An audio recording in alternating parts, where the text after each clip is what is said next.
The Giants land a big fish in shortstop Willy Adames. They sign him to the largest deal in team history, surpassing Buster Posey's contract.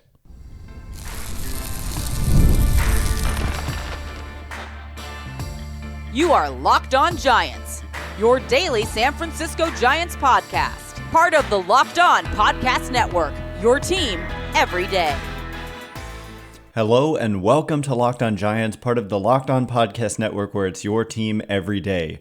My name is Ben Kaspick, and on this show we provide episodes 3 days a week for now and bonus episodes when stuff happens, and today's stuff happened, talking about the San Francisco Giants in a way that's data-driven and rational, but also simple, passionate, and accessible to all. I'm a former contributor for the baseball statistics and analysis websites Beyond the Box Score and Rotographs. Been podcasting about the Giants since 2015, hosting the show since prior to the 2019 season, and I'm a lifelong Giants fan. Thank you for making Locked On Giants your first listen every day. We're free and available wherever you get your podcasts, including YouTube, so check us out there if you have not already, and please hit that subscribe button wherever it is that you're following the show. Today's episode is brought to you by Game Time. Download the Game Time app, create an account, and use code LOCKEDONMLB for $20 off your first purchase. And coming up on today's show, the Giants have made they've made the largest signing of the offseason now in agreeing to terms pending a physical. We're never going to take that for granted ever again. With shortstop Willy Adames. Willy Adames to the San Francisco Giants. Adames, 29 years old, just turned 29 in September. So this is one of the younger free agents out there. And this deal is for, I've got like a gazillion tabs open, 7 years, $182 million. We're going to break down the full financial details. There's a significant signing bonus, and there's a lot to dive into, but it's a 7-year, $182 million contract. So first of all, I want to look at the AAV. On that, that's $26 million a year flat. So pretty reasonable price for what you're getting in Willy Adames, who's one of the better offensive shortstops in the game. This guy hit 32 home runs in 2024. He played in 161 games, all but one game. He shows up. He stole 21 bases in 2024, which was by far a career high. I tend to notice that guys in their walk years, meaning right before reaching free agency, they tend to steal bases more often. I guess it leads to bigger contracts perhaps, but yeah, only caught 4 times. And so we're going to get into the StatCast metrics, but all in all, he hit 251 with a 331 on base and a 462 slugging, and according to Fangraphs, was worth almost 5 wins above replacement. So it was a star-level season for Adames, who has been very good in his major league career. I mean, he's put up 21 Fangraphs wins above replacement in his ages 22 through 28 seasons, and we're going to get into what does ESPN have to say about the contract prediction and MLB trade rumors and just kind of some of the write-ups. But my analysis is that this is one of the better hitting shortstops in the game. The projections for him next year have him hitting in the upper 20s in terms of home runs. This is park neutral. So yeah, Oracle will probably take some of that away. But the one question that I have is defense. He's been exceptionally good at times, but just last year, for whatever reason, if you look at like defensive runs saved, we're talking minus 16 in 2024, whereas the previous 2 years he was plus 17 combined. And so and outs above average agrees, like plus 16 in 2023 and then 0 in 2024. So that's actually not a total agreement, but an agreement that there was major regression there. But, that's weird to be really, really good, really, really good. And then all of a sudden, according to, either average or like way below average, somewhere in that range, it's odd. The dude came up to the plate almost 700 times because he showed up every day, 32 home runs, like I said.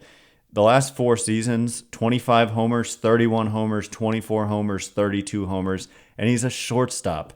And, that is clearly was, I should say, a position of need. Again, going to emphasize that this deal is pending a physical. We will never, ever take that for granted. We're going to get into the career splits here really quick. Looks like maybe some reverse splits, actually, for Willy Adames in his career. Yeah, he's in his entire career, he's actually been a little below average against left-handed pitching.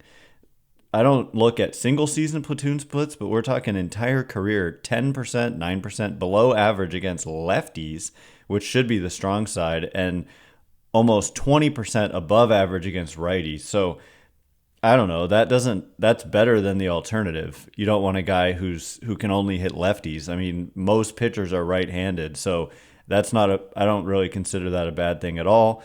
And again, age, he's going to be 29 basically all of his first season with the Giants. And so if it's a 7-year contract, which it is, that's ages 29, 30, 31, 32, 33, 34, and 35. So, maybe the last couple years aren't so great, but at the same time, that's not a crazy contract, and it's a very good player. It's one of the top players in this free agent class, and it's also the biggest contract that the Giants have ever handed out, topping Buster Posey's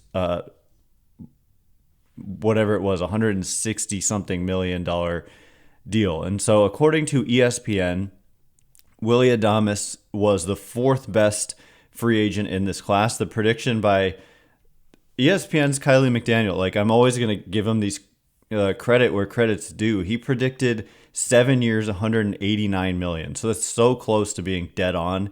He gets 7 years, $182. So the prediction was $27 million a year by Kylie McDaniel at ESPN, but it's $26 million a year, exact same number of years. And just because Kylie McDaniel worked for teams and was a scout and worked for the Atlanta Braves, I want to read the write-up that he gives on Adames. He says, on the heels of a strong 2024 season in Milwaukee, Adames has floated to the top of this position player group with Alex Bregman just behind him. Adames is about a year and a half younger than Bregman and also offers more defensive value and in-game power.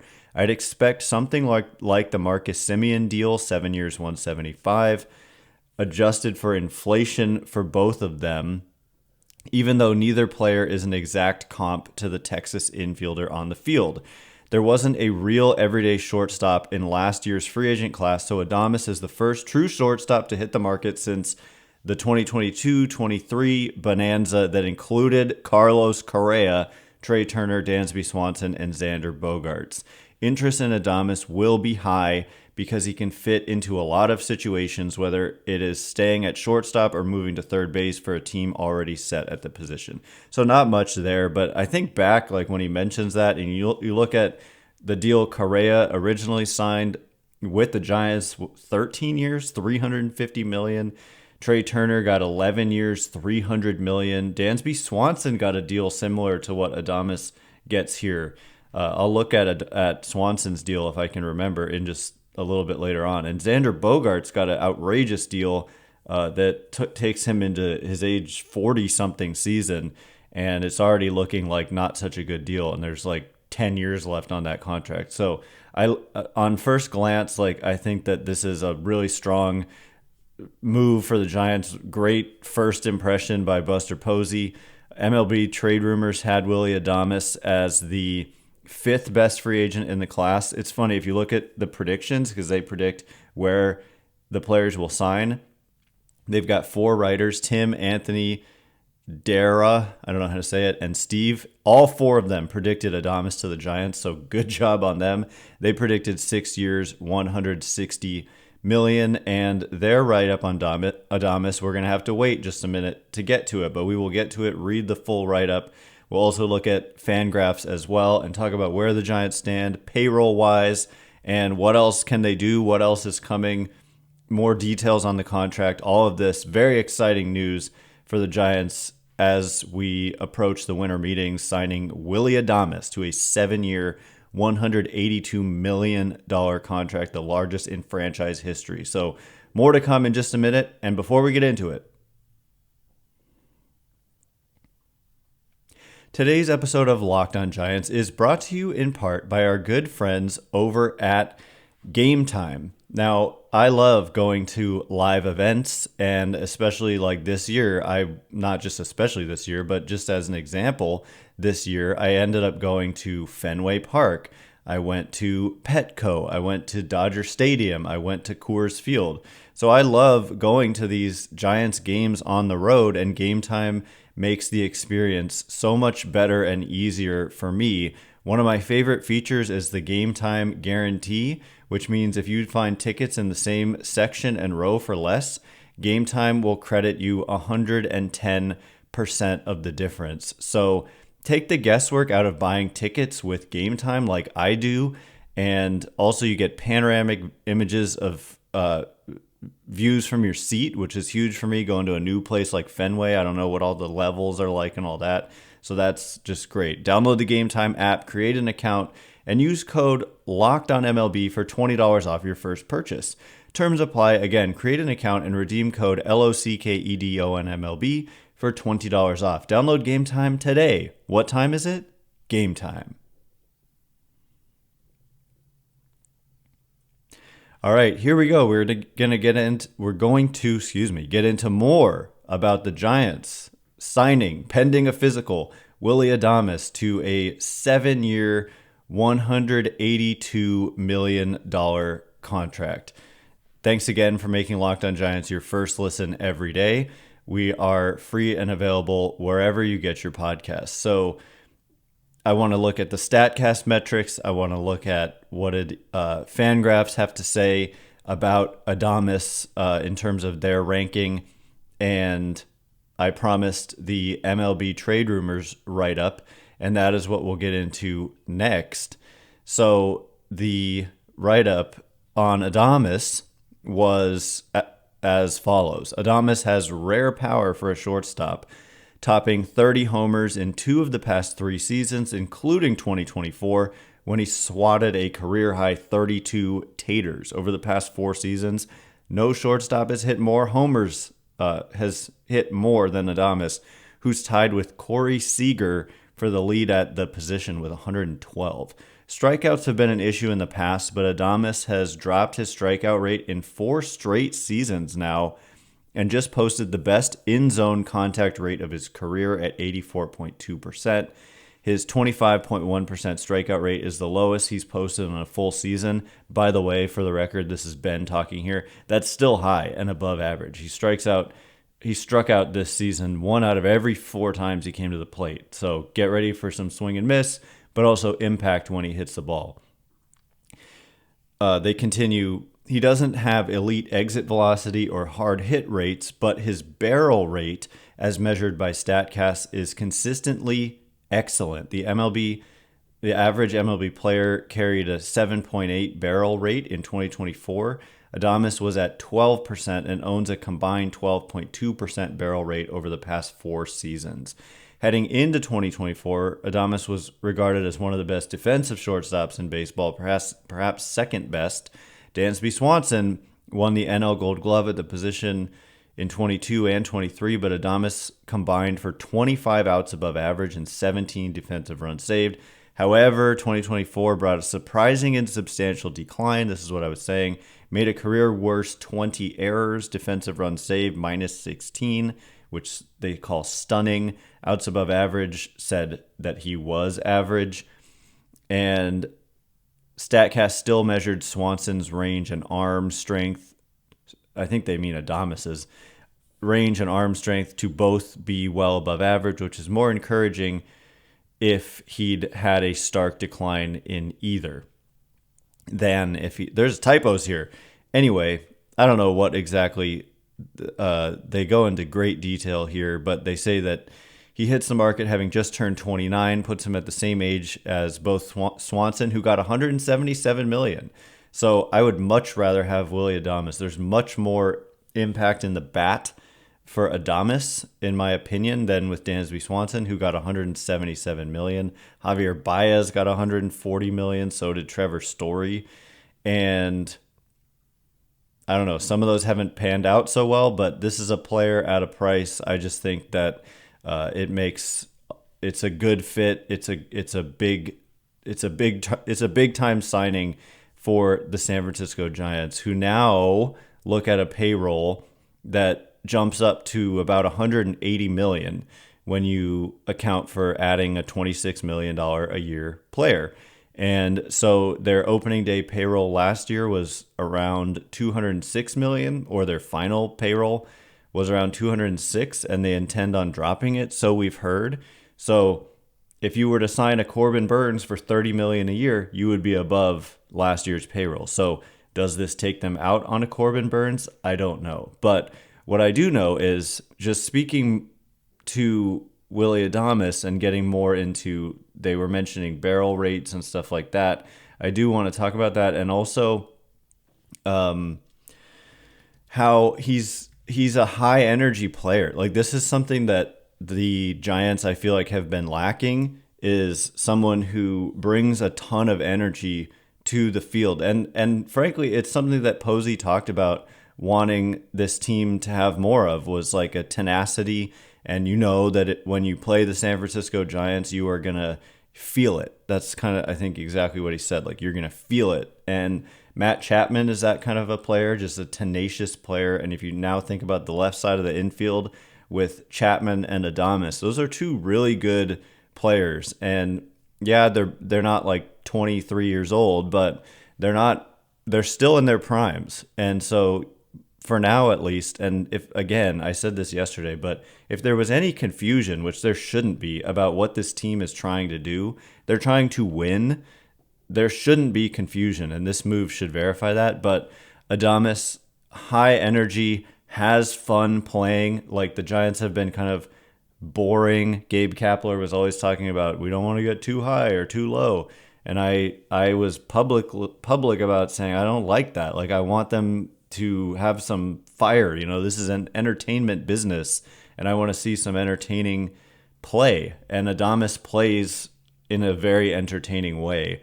And also, I read this somewhere when I was reading about his free agency. He's kind of coveted by teams in one particular way, besides all the obvious ways, in that he is someone who apparently is able to connect well with both English-speaking and Spanish-speaking players.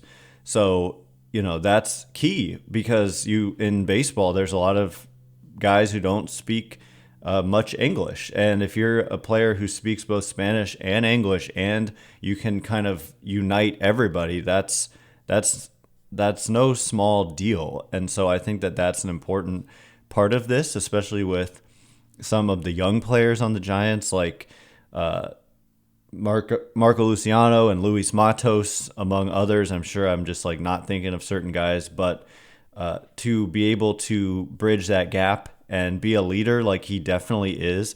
By the way, Fangraphs has Willy Adames as the second best player in this year's free agent class. As I look through this, the prediction was only, no offense, but Fangraphs tends to be the worst at making predictions. ESPN and MLB Trade Rumors are both excellent, but the prediction for Adames, who came in second only to Juan Soto on their list, was 5 years, 145 million, 29 million a year. So 3 million a year more, but 2 fewer years was the prediction. Ben Clemens had a little write-up, and there was someone else who had a write-up. Let's see, Ben Clemens had to say that, I don't know, there's a Ben's take and then there's a player notes. And I think the player notes are really interesting when we read through these. And they write, Adames has also been one of the best 10 shortstops in baseball since he's debuted in 2018. He is second behind Francisco Lindor in home runs by shortstop since 2018 and seventh in wins above replacement output.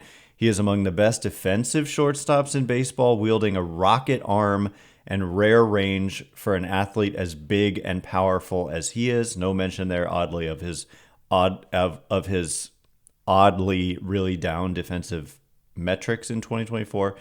But the final paragraph reads, "We can put two and two together here. The Brewers' payroll limitations and the presence of other young shortstop caliber defenders on their roster makes it likely that Adames and Milwaukee part ways. He's been the team's emotional leader and the keeper of their competitive identity during his tenure. As the Brewers' core group of position players has gotten younger around Adames and Christian Yelich, the kids have more often assumed Adames' zeal than Yelich's stoicism. He'll leave behind culture-shifting bravado and draft pick compensation in Milwaukee and seems likely to bring that plus several more years of impact power production and defense to his next team." So, hey, sounds good to me. And yeah, so the StatCast metrics, I'm looking at it now, his arm strength, 75th percentile, and walk rate was 80th percentile. There's just a lot to look at here as we break down this player who, let's hope they get this physical done as soon as possible. I do not want to be waiting days and days like we did with Correa. I mean, it was a week, I think, since we heard of the news, and then when the physical was failed. But there is just a lot to look at here. Yeah, just above average power. I do want to look at his overall production since he's come into the league and how it compares to shortstops. They say he's been the seventh most productive shortstop over that span. And if we look at, this is one of the big things, is home runs. And StatCast can do this thing where they look at if you played all of your games in a particular ballpark, how many home runs would you have hit? And it says here that this adjusted view accounts for different wall heights, distances, and environmental effects using StatCast's park factor data. And so you can say, oh, well, yeah, it's just the walls are this far, but the wind and stuff at Oracle. But this is accounting for that. And we will give you that number. How many home runs would Adames have hit this year, in previous years, if he had played all of his games at Oracle Park? We'll get into it, and we'll get to what do the Giants do next in just a minute. And before we do, today's episode of Locked On Giants is brought to you in part by FanDuel. Get ready to tackle the NFL action with FanDuel, America's #1 sportsbook, because right now new customers can bet $5 and get $150 in bonus bets if you win. The FanDuel Sportsbook app gives you everything you need to place live bets on the NFL all in one place. So when you get a hunch in the middle of the game, you can check out the latest stats, view live play-by-play, and so much more on the same page where you place your bets. Just visit FanDuel.com to join today. You'll get started with $150 in bonus bets if you win your first $5 bet. So I would just be looking at the most lopsided odds I can find, place that $5 bet, hopefully come away with a win, and come away with $150 in bonus bets. That's at FanDuel.com. Never waste a hunch and make every moment more with FanDuel, an official sportsbook partner of the NFL. All right, here we go. We're going to, like I said, talk about how many home runs would Willy Adames have hit if he played all his games at Oracle Park. And thanks again for making Locked On Giants your first listen every day. This is before the winter meetings. We're on a Saturday here.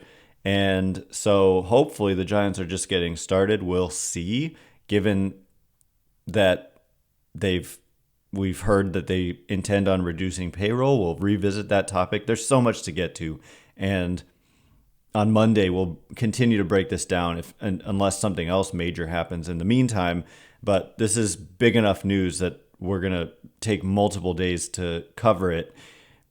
Yeah, I mean, Adames, I kind of thought it was a pipe dream. I thought it was more likely if they were going to sign a player who received and rejected the qualifying offer, that it would be a pitcher. I thought they would have a harder time luring a free agent position player. And it was reported by, I think, Susan Slusser and Shayna Rubin of the San Francisco Chronicle that the Giants never even met with Juan Soto. So different approach this time around. I think they said, look, he's not going to come here. Soto hasn't signed yet, and they got this deal done before Soto signed. And so I like the aggressiveness a lot, and I think fans will too. And so, yeah, but Adames hit 32 home runs this year, and it's great. On the website is baseballsavant.com, and you can see if you search Willy Adames and you scroll down to expected home runs by park. So he actually hit 32 this year. If he had played all of his games at Oracle Park, he would have hit 31, according to this. Now, in other parks, there are certain parks where he would have hit a lot more, like in Los Angeles, both at Dodger Stadium and with the Angels, he would have hit like 40 something, 40 in LA with the Dodgers, 42 with the Reds. So there is that, but ultimately it doesn't really matter because he's getting paid regardless. But you can also look at percentile rankings by year in certain categories. Outs above average, he was 99th percentile in 2023, 96th percentile in 2022, and 68th percentile this year. Arm strength has just been consistently very good, roughly in the 75th percentile since they started tracking this. There is swing and miss. There is a average amount of chase. There are strikeouts. And so, that you may have thought, and I may have thought, that with Buster Posey at the helm, they might look for players who don't strike out. But at the same time, that barrel rate is very alluring. This is a power hitting shortstop. He could definitely, in the course of this 7-year deal, be the first Giants player to hit 30 home runs in a very long time. And so, yeah, good player, great energy, and the Giants got it done. And Buster Posey and company deserve a lot of credit for this, for getting this done. It's a great first move here. And just reading Jeff Passan, he says the deal's pending a physical. It breaks Buster Posey's record of $167 million. And this deal will include a $22 million signing bonus. Other teams were considering using Adames as a third baseman. The Giants will hope his glove continues to match his offensive output. And there's not much else to say except the Giants got their guy. Although, by the way, Jeff Passan does say that Juan Soto is likely to choose his next team in the next 48 hours. And San Francisco struck a deal with Adames in the meantime, as Adames was also being considered by teams in the running for Soto. So, I like the aggressiveness. You could have just waited. You could have been like, well, he probably wants to wait until Soto signs. But they just said, no, here's the offer you're looking for. Here it is. Come and get it. And so, he figures to hit right in the middle of that lineup. Like I said, their payroll is a major consideration moving forward because of multiple reports that they intend to cut payroll from last year. Although we did have Greg Johnson saying that every situation is unique, and if you have the chance to improve your team dramatically, maybe you just say it's worth the cost. Of course, it's not my money. I say it's worth the cost, but again, it's not my money. So the Giants do surrender their 2nd and 5th round draft picks for this signing of Willy Adames because he was offered and rejected the qualifying offer. And I actually am not blanking on, but I want to be sure that I'm right about the rules when you sign multiple players who were given and rejected the qualifying offer. So that there are even stiffer penalties, and the penalties are stiffer as it is because the Giants were a luxury tax paying team in 2024. And so I think they want to avoid the luxury tax in 2025. But the good news is the first threshold goes up every year, and that was a win by the players in the collective bargaining agreement negotiations in order to increase spending. And so the first luxury tax threshold is just not just. I mean, it's all the way up at $241 million. And even with Adames, the Giants' luxury tax payroll is an estimated $207.5 million. So they are, what, 30 something million dollars, 35, 34, 33.5 million below that. And so you could still sign a Corbin Burnes and come in below the luxury tax, the first luxury tax threshold. So that's just something to keep in mind. But it would blow you past where you started at last year in terms of payroll. But then again, they have players they could trade. Mike Yastrzemski could be traded. There are other guys who could be traded. Robbie Ray could be traded. I mean, you just never know. And so the offseason's obviously just getting started, and I just am seeing now the Orioles are signing Tyler O'Neill to a 3-year, $49.5 million contract. And I don't know. I'm just reading through Twitter trying to see if there's anything else that is worth pointing out on today's show. But that's basically the gist of it. I'm a big fan. I was at the wild card game between the Mets and the Brewers in Milwaukee, and I don't know, just Willy Adames, as soon as he got traded from the Rays to Milwaukee, it turned their season around because of the energy that he brought. And so I'm just really looking forward to having a player like that on the team. And suddenly shortstop is just locked up and solidified for the next 7 years. And hopefully the Giants are not even close to done, but we'll see in terms of what they can do with this apparent desire to come in under where they were last year with spending. So Willy Adames, pending a physical, just 29 years old, figures to, again, hit in the middle of the lineup. You look at a projected lineup right now, Jung-Hoo Lee in center. I mean, I'm not trying to fill out the lineup card at this moment in time, but just going through the diamond, Patrick Bailey, right now it's Wilmer Flores and Lamont Way Jr. at first, Tyler Fitzgerald at second, Adames at short, Chapman at third. There you go. Just locked down left side, like no platoons, just everyday players, guys who show up, come with energy every day. Elliot Ramos in left, Jung-Hoo Lee in center, and Mike Yastrzemski in right. That's how it's looking right now. Starting rotation, I think, still needs a piece. If you could get, I think I was kind of not saying this before, but it occurs to me, like, once you've already given up your second and fifth round draft picks, that's why I really need to verify what is the additional cost if you sign another player who rejected the qualifying offer, such as Max Fried or Corbin Burnes. I will look into that. I'll tweet about it and definitely talk about it on the next show. So anyway, that is all the time we have for today. Thanks again for making Locked On Giants your first listen today. For your second listen, find Locked On MLB. Baseball guru Sully brings a daily blend of humor and baseball, keeping you updated on every rumor and story throughout the offseason. Find Locked On MLB on YouTube or wherever you listen to podcasts. Once again, my name is Ben Kaspick. Check me out on Twitter or X at Ben Kaspick, KASPICK. If you like this show, please consider rating it or leaving a review. It helps me out a lot, so thank you in advance, and thanks to everyone who's done so already. I can't wait to be with you again, hopefully tomorrow. Hopefully they do something else, and we got another emergency podcast. Otherwise, on Sunday, on Monday, I should say, as the winter meetings kick off. Thanks again for listening to this major news breaking emergency podcast. Willy Adames to the San Francisco Giants, 7 years, $182 million. It is, gosh, I just want to verify really quickly. I think it is the largest contract given out so far this offseason. We're going to quickly, it matches Blake Snell.